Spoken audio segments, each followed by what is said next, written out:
Évangile de Jésus-Christ selon saint Matthieu. Jésus disait à la foule ces paraboles. Le royaume des cieux est comparable à un trésor caché dans un champ. L'homme qui l'a découvert le cache de nouveau. Dans sa joie, il va vendre tout ce qu'il possède et il achète ce champ. Ou encore, le royaume des cieux est comparable à un négociant qui recherche des perles fines.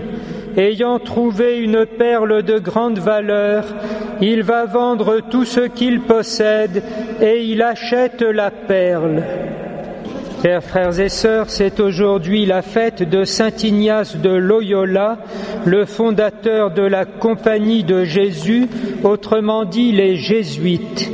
Au moment, au XVIe siècle donc, où plusieurs pseudo-réformateurs déchiraient l'Église de façon durable, voici que 5 jeunes gens, après une nuit de prière à Montmartre, fondent la Compagnie des Jésuites.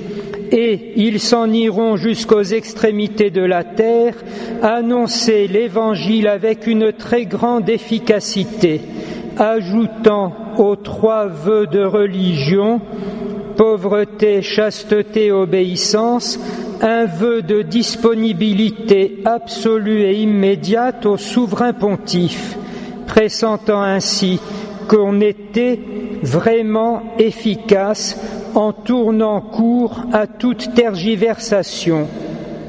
5 jeunes gens décidés pour œuvrer au renouvellement profond de l'Église pendant des siècles et jusqu'à nos jours.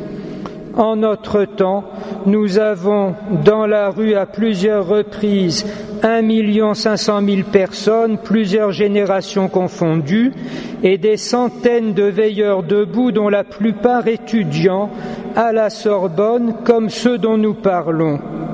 Nous avons donc largement de quoi espérer, si du moins ils sont dignes de la génération du pape François.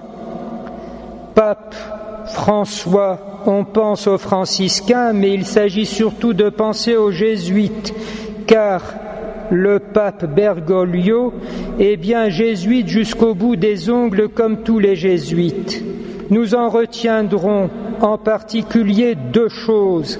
D'abord, la conscience du combat spirituel, de l'affrontement de 2 esprits qui se disputent le cœur de l'homme. L'esprit du monde, autrement dit l'adversaire, l'antique ennemi ou le diable, et le Saint-Esprit.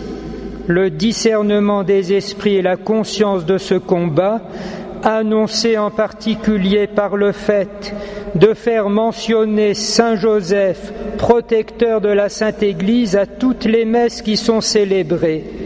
Et ensuite, ériger une statue de Saint Michel, combattant le diable, à l'entrée de la cité du Vatican, lui demandant très précisément de nous défendre contre les ennemis extérieurs et intérieurs. Voilà pour le combat. Il y a ensuite, avec les jésuites, une orientation décidée et quasi immédiate vers l'action et l'action efficace. N'est-ce pas d'ailleurs pour un successeur disposé à l'action que le souverain pontife, le pape émérite Benoît XVI, s'est retiré dans une intuition qui est une réelle inspiration du Saint-Esprit.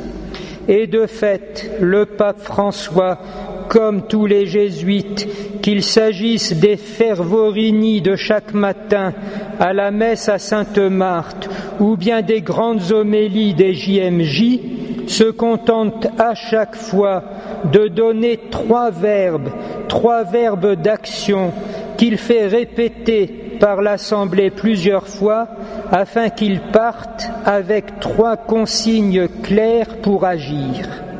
Nous retiendrons pour notre part et nous terminerons par là ce qu'il disait aux jeunes rassemblés sur la plage à Rio de Janeiro: ne craignez pas d'être à contre-courant, ne craignez pas d'apporter des réponses chrétiennes aux grands problèmes économiques et politiques, court-circuitant ainsi l'idéologie dite du consensus, dont on sait quel arbitraire elle peut recouvrir, ainsi que ces contre-sociétés appelées de ses vœux par le cardinal Ratzinger, puis le pape émérite Benoît XVI, c'est-à-dire non pas des ghettos, mais des lieux où il fait bon vivre, où l'on vit de Dieu et en Dieu, où l'on prépare ainsi la suite de la civilisation et où beaucoup d'autres souhaiteront rejoindre les chrétiens